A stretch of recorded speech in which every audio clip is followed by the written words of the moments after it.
Hi there, welcome to the latest episode of my 10-minute moan. And this one is a story about Humza's disastrous first year as a First Minister. Now, the article I'm going to refer to is actually one that's been out for about 3 weeks. It was done in The Scotsman by the columnist Ewan McCollum.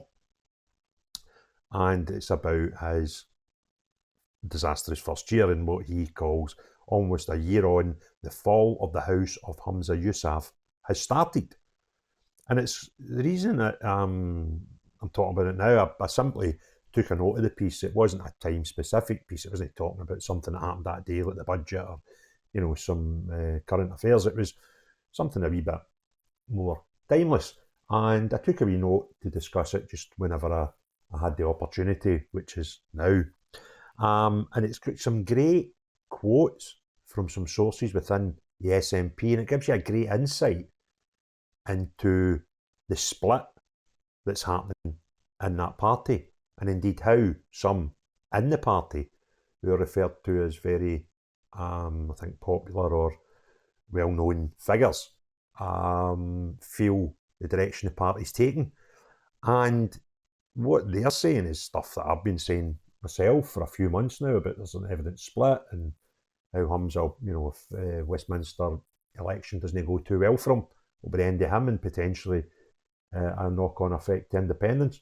So I'm not going to read the whole thing verbatim. I'm just going to skim through it and go over some of the more important points and indeed the quotations that this guy's got from sources. And I'll also put a link in the description to the article just to credit, obviously, the Scotsman and let you guys read it at your own leisure if it's something that interests you. So, some SNP colleagues exasperated with First Minister's performance as snubbed rival Kate Forbes waits in the wings, is the introduction after the headline. Then we have the first of the quotes. I'm afraid a publicly loyal SNP politician tells me we might have to accept that Humza is just not very good at being the First Minister. I kind of get that, and I feel there's probably a lot of people with the same opinion as this publicly loyal SNP politician. And I think the ways they've been described is quite telling as well, that in the face of it, you and I would maybe see this guy in Holyrood and believe he is supportive of the SNP because he's toeing the party line, but the reality of the situation is completely opposite of that. Well, the official line remains that Humza is a man to lead the party to new heights of success. Privately, there's growing sense of despair about his stewardship. The quote, if there's a wrong way to do something, then he'll oblige, says another colleague. So that's us now got two SNP parliamentarians having a pop at Humza. And I think that's a cracking quote. If there's a wrong way of doing something, then he will oblige. Certainly a lot of unionists feel the same. Next month we'll see Yousaf mark the first anniversary of his time as Nicola Sturgeon's successor, and the sense that he's losing his grip of the SNP is strong. The stench of decay is in the air. The fall of the house of Humza has commenced, says the columnist, which, again, I tend to agree with.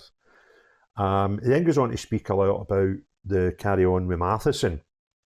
And basically what he's saying there is he spent 3 months defending Matheson when the wise money would just have been to sack him there and then. And he used a pitiful defence of giving due course to the process, which was what Humza was saying. There's a process going through. We need to, and Matheson as well at times, we need to let that process end before we can make any decision in Matheson.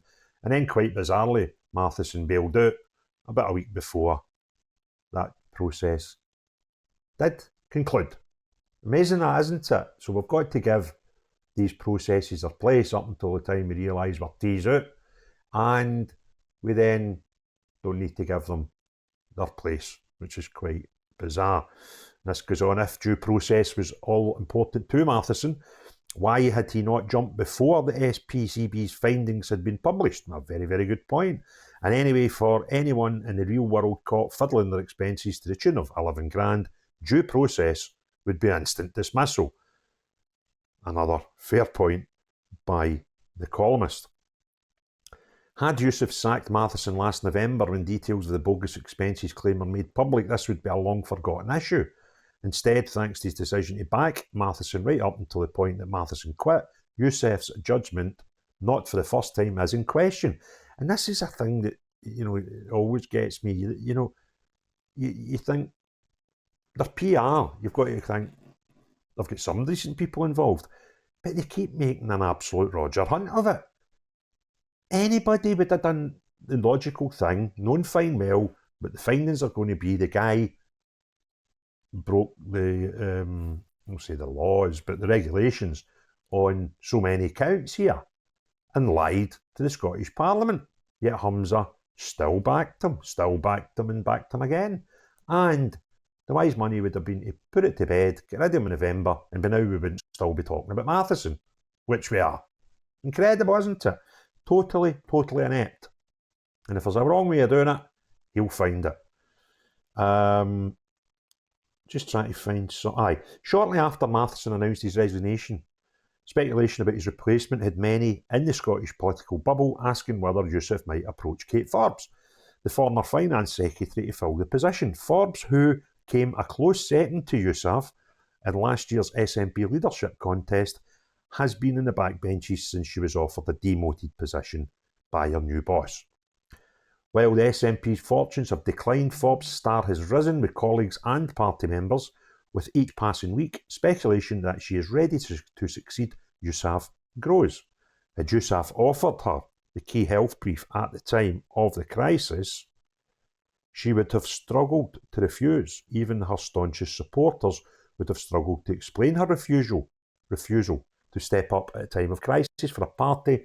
Not only would bringing Forbes back have been sensible use of her talents, it would have tied her to the fortunes of the SNP. Great point. And again, Yousaf been totally inept at reading the situation. Because if he'd offered her the job to come up and be, say, the health minister, when he did a cabinet reshuffle at the time, remember, she still didn't get a look in, then one, she would have had to have accepted it because she said there that, it'd have been hard for her to refuse and justify refusing it. And utilise her talents, because she's certainly a talented politician and certainly seems to have more talent than most others on the Scottish cabinet just now. But it would also tie her to the fortunes. So if over the next year, 6 months, whenever the general election takes place, SNP were to get big losses, then she's strung in with that.